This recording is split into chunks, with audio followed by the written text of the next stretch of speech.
So here's a question for you. Do you think we are safer with things like BlueCruise and Tesla's full self-driving, driving cars around instead of humans? Or do you think the humans are actually safer? Also, do you think these systems are actually making humans worse drivers? So these are all things I'm going to talk about today. So if you haven't heard, BlueCruise actually ended up killing 2 people. It didn't respond in the right way, and people relied on the BlueCruise system.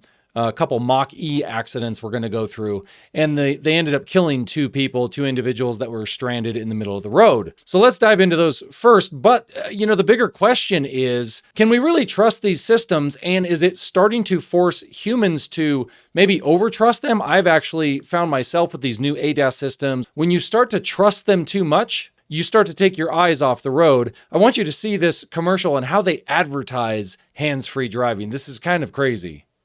And BlueCruise helps with accelerating, braking, and steering, so you can let go and relax while continuing to watch the road. BlueCruise uses a driver-facing camera to help ensure your eyes stay on the road. The driver attention system was designed to remind you to pay attention, giving you visual and audio prompts if your eyes are off the road for too long. You'll notice that they say it's going to notify you if your eyes are off the road too long. Keep that in mind. This is another topic I want to discuss in this video. Is you'll be pretty surprised at how much data they are tracking about you in these new vehicles. So if you've got BlueCruise or any of these systems, they can track down to the second what you were doing before an accident. And even with cars that are completely destroyed, they have that data logged for the accidents. It is actually pretty wild. So the NTSB, the National Transportation Safety Board, actually investigated this. There was a 3-hour public board meeting that I'll link to the description below, but I wanted to show you the highlights of this. So it's a 2022 Ford Mustang, and it really had an ideal situation for something like BlueCruise to automatically brake, and it didn't end up doing so. So it had a straight line with like a slight incline, 1,300 feet clear line of sight to a Honda that it ended up hitting. It had adequate lighting, and it was going, I think, 70 miles an hour. So you can see here the Ford's direction of travel, and then the red X here is where the accident happened. We'll go to this next slide that they have. So they did this whole presentation, and this is actually pretty wild. So you'll see here in the center, that's where this 1999 Honda Civic was sitting. It's actually crazy how much data they record. Just listen to this. Event data recorder information showed the Ford traveling at 74.7 miles per hour at impact. Other vehicle data showed a nearly constant speed leading up to the collision. No driver or system-applied braking or steering was recorded in the moments before the crash. After impact, the Honda overturned onto its roof and came to rest on the left shoulder. The Ford continued east and came to rest on the right shoulder. Both vehicles were using their 3-point belts. The Honda driver was treated at the scene by the San Antonio Fire Department and later died at the hospital. The Ford driver sustained minor injuries. In an on-scene interview with the San Antonio Police Department, the Ford driver said he was traveling from San Antonio to Houston. He reported that he was following navigation directions to a charging station. He said he thought there was a vehicle stopped in the center lane, but he did not see it. Cell phone records show limited activity with no calls or text messages during the 3 hours before the crash. The driver monitoring system showed that he alternated his glances between the infotainment display and the road. So isn't that wild? So they can tell if you've been texting, they can tell if you've been on your phone looking at other data before or after an accident. So keep that in mind for those folks out there that aren't necessarily paying attention all the time. And there you go. These systems they're monitoring your gaze is what they call it. What they have is these cameras, inward facing cameras, monitoring your face and your glancing. So they can tell just before the accident that this guy glanced at his infotainment display and then just smashed into this car going 74 miles an hour. I mean, that's crazy. And it turns out this driver was not impaired. So the Mustang driver, didn't have alcohol in their system.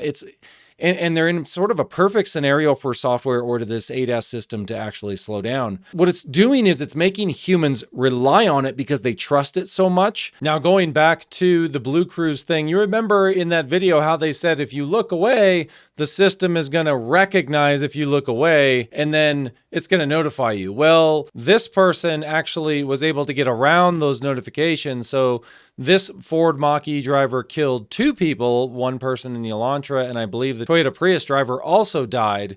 They ended up wrecking into 3 cars in a construction zone. I think they were also going 70 miles an hour. Now, this one, who knows? Maybe it would have happened anyway, even without BlueCruise, because the driver admitted to alcohol consumption. They had THC and later blood tests. So obviously, being high and under the influence of alcohol isn't going to do a lot for your driving reflexes. And again, check out what the vehicle recorded of this driver. The driver-facing camera that supports the driver monitoring system in Ford recorded a single image of the driver 2 seconds before the impact.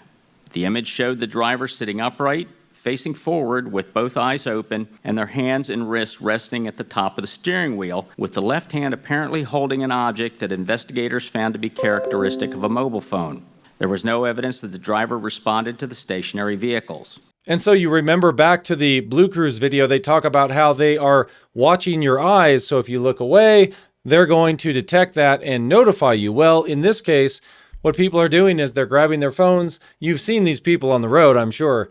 They put their phones over their steering wheel so that they're looking ahead, and then the inward-facing cameras just see their eyes looking ahead, even though they're looking at their phone. The cameras think that they're looking down at the road. So this is how people are getting around these systems, and then they're causing accidents that are killing people, all to look at this stupid device and fool the system into driving for them. It's quite amazing. And then this actually says that there was no evidence that the Ford ADAS system initiated a mitigation response, which means it didn't do anything to stop the car.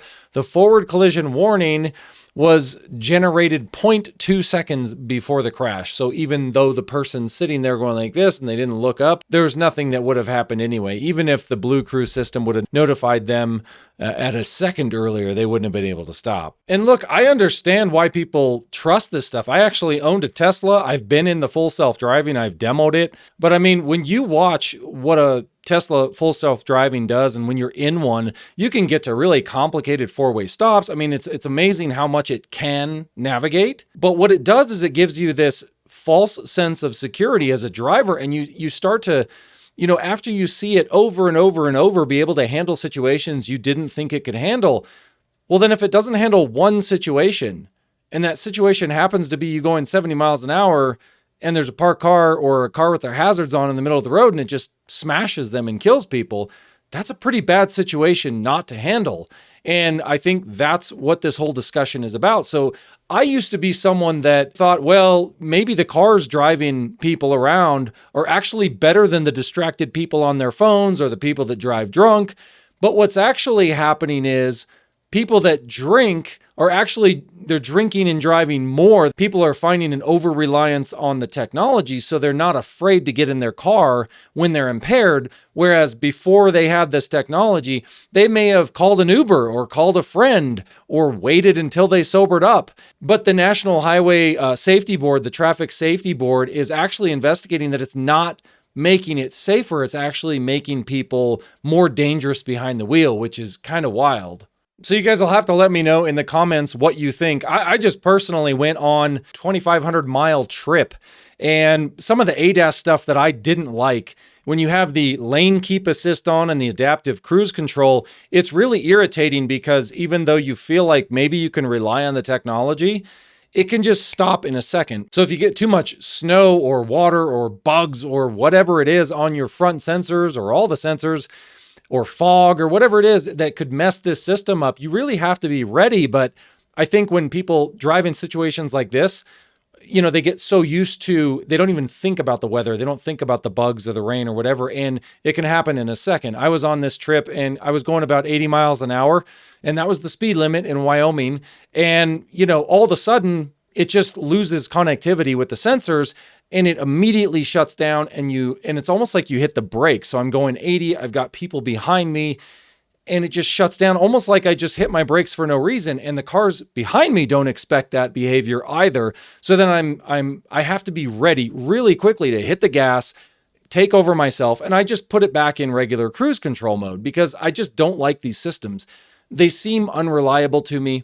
And since I'm kind of a tech person, I'm in the software industry, I just don't trust it.